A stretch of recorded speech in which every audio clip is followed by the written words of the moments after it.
سبيل الدموع سبيل. Assalamualaikum warahmatullahi wabarakatuh.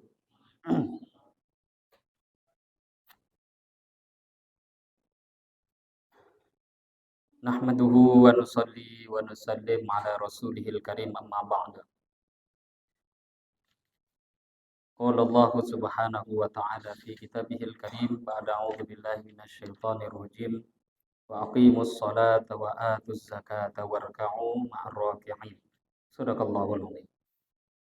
Alhamdulillah, hadirin wal hadirat, Bapak Ibu jemaah salat zuhur yang dimuliakan Allah. Kembali syukur pada Allah dengan mengucapkan alhamdulillahirabbil alamin. Bersolawat pada Nabi Sallallahu Alaihi Wasallam dengan mengucapkan Allahumma sholli ala Sayyidina Muhammad wa ala ali Sayyidina Muhammad.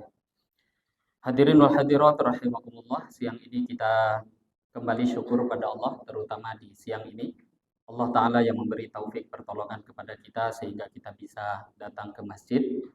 Insya Allah akan melaksanakan sholat zuhur dengan cara berjamaah. Di kesempatan siang hari ini, menunggu waktu iqomah, jangan lupa niatkan i'tikaf selama kita berada di masjid. Nawaitul i'tikaf fi hadzal masjid sunnatan lillahi ta'ala.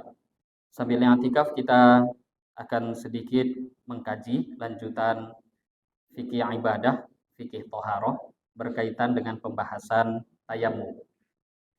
Hadirin wal hadirat rahimakumullah, salah satu keringanan yang Allah berikan kepada kita umat Nabi Muhammad Shallallahu Alaihi Wasallam, ju'ilat liyal ardu masjidan wa tahura. Allah jadikan untuk kita seluruh permukaan bumi ini bisa dijadikan masjid, boleh sholat dimanapun, dipastikan suci, wa tahura, dan tanah itu bisa dijadikan sebagai alat bersuci, menjadi tayamum. Umat-umat terdahulu tidak diberikan kemuliaan ini. Saking cintanya Allah kepada umat ini, banyak keringanan, kemudahan, kekhususan yang Allah berikan. Siang ini kita akan lanjutkan pembahasan fardu tayamum. Agar tayamum ini dianggap sah, maka kita perlu tahu fardunya tayamum. Ada waktu tersisa, kita akan lanjutkan dengan sunnah tayamum. Hadirin wal hadirat rahimakumullah. Tayamum di pembahasan sebelumnya, kita sudah membahas tentang definisi, syarat-syarat daripada tayamum. Kita lanjutkan dengan fardu tayamum. Tayamum fardu-fardu ini mesti dikerjakan ada 5 perkara. Apabila 5 ini tertunaikan, maka baru nanti tayamumnya sah. Pertama, naklut turab. Tayamum itu mesti memindahkan debu atau tanah.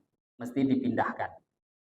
Jadi ada memindahkan debu atau tanah dari tempat manapun, dipindahkan ke wajah dan tangan. Itu menjadi fardu, wajib. Fardu hukumnya di dalam tayamum, mesti dipindahkan. Karena antara menyengaja dengan memindahkan itu 2 hal yang berbeda.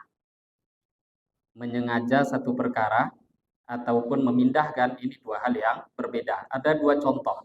Bentuk ada orang yang suratul qasdi dunan naqli. Ada orang yang punya niat memang disengaja, tapi dia tidak buat usaha untuk memindahkan. Contoh, dia menyengaja tapi tak ada usaha memindahkan.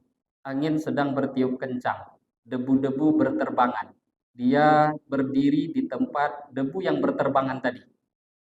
Akhirnya menempellah debu itu di wajahnya, di tangannya. Cara seperti ini tidak bisa atau belum sah dikatakan tayamum. Dia sudah ada qasdu, ada unsur kesengajaan, tapi memindahkannya belum ada. Itu nempel sendiri, angin yang datang menempel di wajah dan di tangannya. Cara seperti ini tidak sah. Jadi mesti ada naklut turab. Debu itu memang dia pindahkan. Kemudian ada juga contoh memindahkan tapi tanpa ada kesengajaan. Dari tanah itu berpindah ke wajah, ke tangan, tapi tak ada kesengajaan dari dia. Ini pun juga tidak sah. Maka tadi disampaikan, kesengajaan itu ada satu hal yang berbeda, memindahkan itu satu hal yang berbeda. Mesti ada kesengajaan dan juga debu tanah itu mesti dipindahkan. Nah, ada orang yang sudah dipindahkan tapi nggak sengaja. Contoh, ada orang yang sedang diam, duduk sendiri, tahu-tahu kawannya menempelkan debu tanah ke wajah dia tanpa izin. Ini kan berarti dipindahkan, naklut turoknya sudah terpenuhi. Debu tanah berpindah dari tempatnya ke wajah atau tangan. Tapi di sana nggak ada unsur kesengajaan.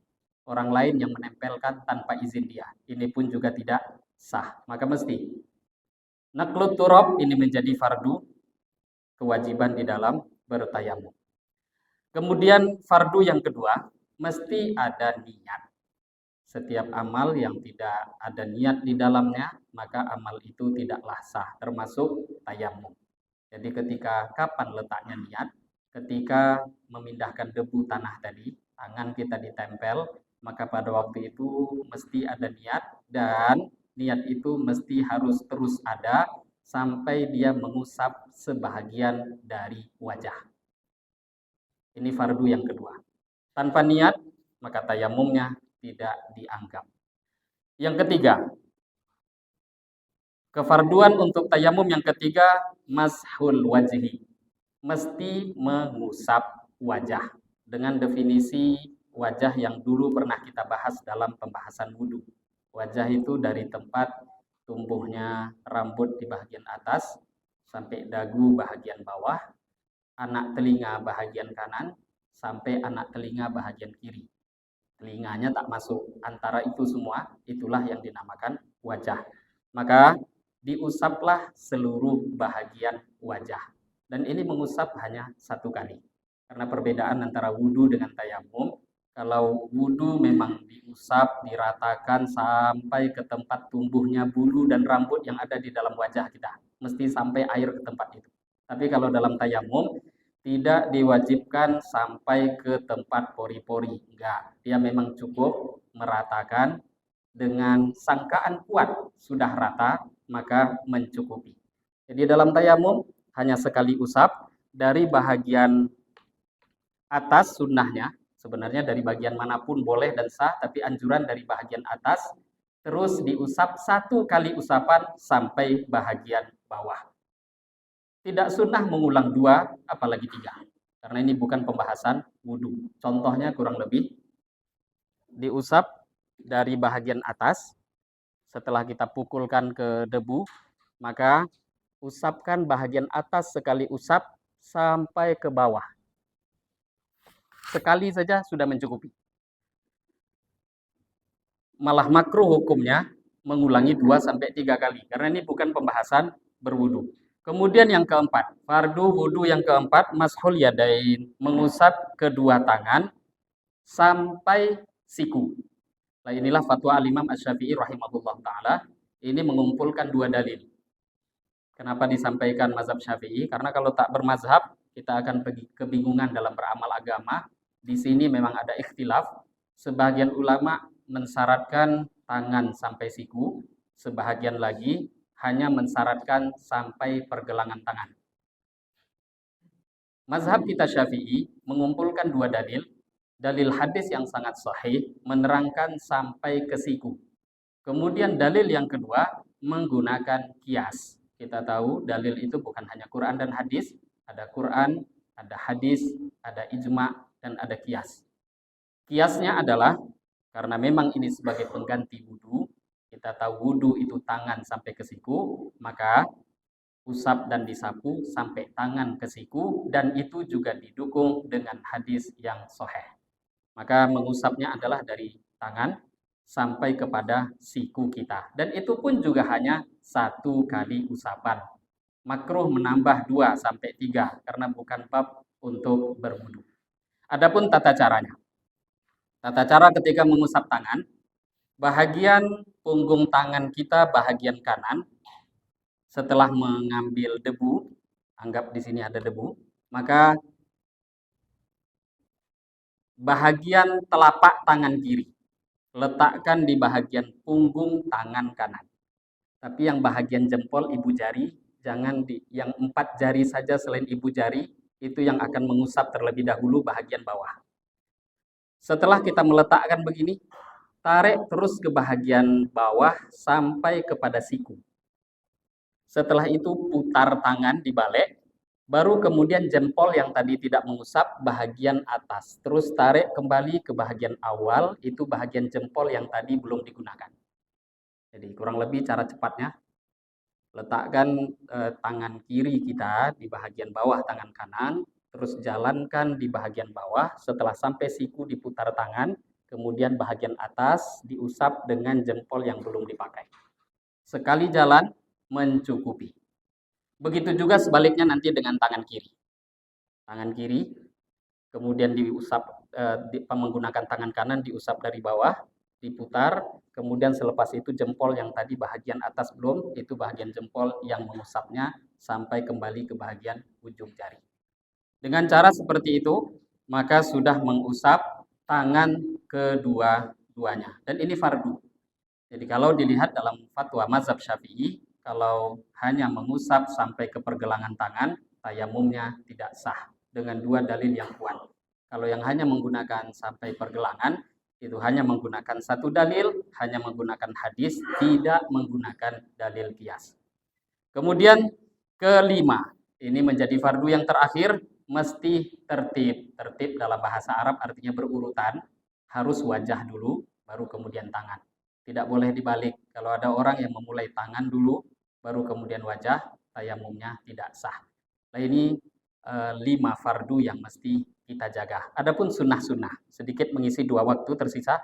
Sunnah tayamum, apa-apa sunnah yang ada dalam wudhu yang sekiranya bisa dikerjakan dalam tayamum juga disunnahkan. Jadi umum berarti kita membuka kembali pembahasan sunnahnya wudhu. Yang kedua, di antara sunnahnya melepaskan bahagian-bahagian yang keras, tebal, dan tajam dengan cara menepukkan kedua tangan sebelum diusap. Jadi mungkin kita ini ada pasir yang tebal, tetapi cara untuk melembutkannya itu memukulkan kedua punggung tangan, bukan dengan memukulkan kedua telapak tangan. Ini beresiko membuat tayamumnya menjadi mustakmal. Memukulkan dua punggung, bukan memukulkan kedua telapak tangan. Kalau begini, beresiko untuk membuat debu tayamum menjadi mustakmal. Kemudian sunnah diantaranya, jangan mengangkat tangan itu sebelum mengusap seluruhnya. Kalau air kan boleh kita seperti begini. Tapi kalau tayamum tadi makanya, berjalan sekali tanpa diangkat. Begitu juga di bawah, tanpa diangkat. Ini tidak wajib, tapi sunnah. Termasuk wajah tadi, mengusap dari atas tanpa diangkat sampai ke bawah dagu. Kemudian sunnah yang lain, ketika mengusap wajah, melepaskan cincin atau jam tangan yang ada, itu tak wajib ketika mengusap wajah. Tapi ketika mengusap tangan, wajib melepaskan apa-apa yang mengganggu, termasuk jam tangan, cincin, dan lain sebagainya. Nah, ini diantara beberapa sunnah-sunnah tayamum. Di antaranya lagi tadi, tidak sunnah untuk mengulangi 2-3 kali. Bahkan kalau dia ulang-ulang, itu hukumnya makruh. Nah, ini yang bisa kita bahas di siang hari ini. Lanjutan daripada pembahasan tayamum yang mungkin di beberapa kondisi kita perlukan untuk mengamalkannya. Lebih kurang mohon maaf. Kita tutup dengan doa kafarah majelis. Subhanakallahumma wa bihamdika asyhadu an la ilaha illa anta astaghfiruka wa atubu ilaik. Wabillahi taufiq wal hidayah. Wassalamualaikum warahmatullahi wabarakatuh.